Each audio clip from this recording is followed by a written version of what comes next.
Welcome back to another episode of Next on Steam, your weekly dose at upcoming Steam releases worth keeping an eye on.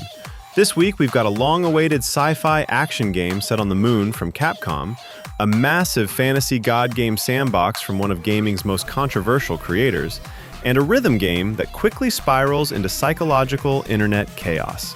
Let's get into it. The Earth always looks so blue. First up is Pragmata, developed by Capcom and currently targeting April 16th, 2026. Set in the near future, the game takes place on a lunar research facility that has gone completely silent after a systems failure involving advanced artificial intelligence. What was once a cutting-edge operation has become a hostile, isolated environment where survival is no longer guaranteed. You play as Hugh, an astronaut sent to investigate the station, only to quickly find himself stranded and forced to navigate the ruins of a collapsing system.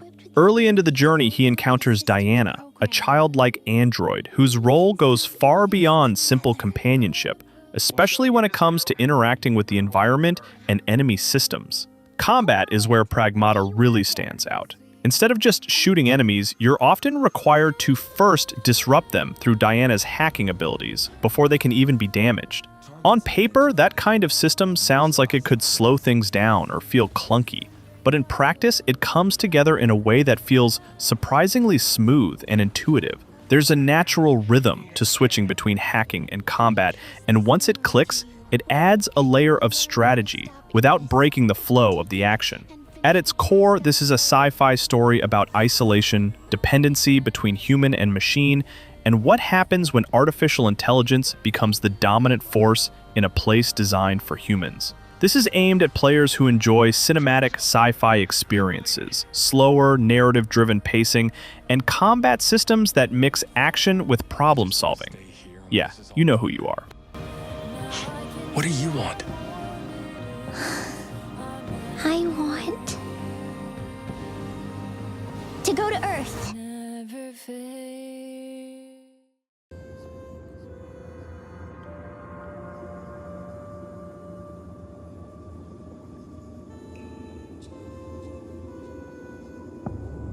Next up is Masters of Albion. Developed by 22 Cans, the studio led by Peter Molyneux, this is a fantasy god game heading into early access on April 22nd. At a high level, you're shaping and managing a growing settlement, guiding your villagers as they build out a functioning world. But what makes this stand out is how hands-on it lets you get. You're not just overseeing from above, you can actually possess individual villagers and directly control them, stepping into the world to carry out tasks, explore, or even take part in combat yourself.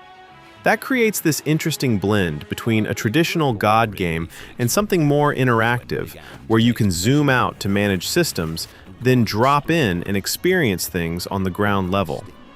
There are also hints of defensive gameplay, with moments that feel closer to tower defense, where you'll need to prepare your settlement and respond to incoming threats rather than just passively building.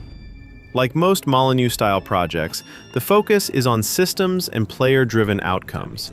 It's less about following a strict path and more about experimenting with how your world evolves based on your decisions.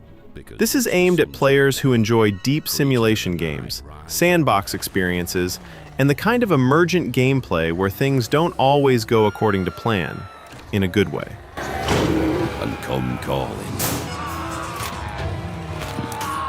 We have heroes to stand and fight, of course, but Big Fingers is the keystone in this castle.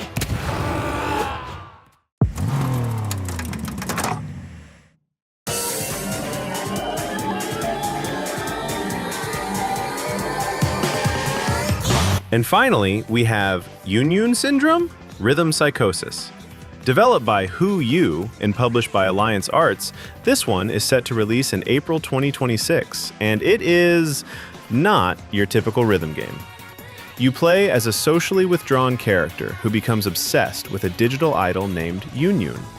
What starts off feeling quirky and a bit strange quickly turns into something much more intense as that obsession begins to take over. The game blends rhythm mechanics with simulated digital spaces, making it feel like you're navigating someone's online world as much as you are playing a game.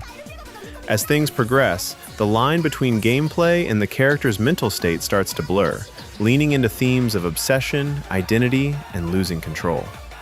This is for players who enjoy rhythm games, but especially for those who like experimental indie titles that push into more psychological territory. お願い、私を一人にしないで。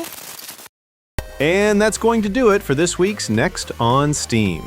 Let me know down in the comments which of these you're most interested in, or if there's something upcoming that should be on the radar next time. If you enjoyed the episode, make sure to like and subscribe so you don't miss the next one. And remember, whether you're hacking robots on the moon, possessing villagers like some kind of fantasy overlord, or slowly descending into rhythm-induced madness, Steam always has something a little unhinged waiting for you. I'll catch you in the next one.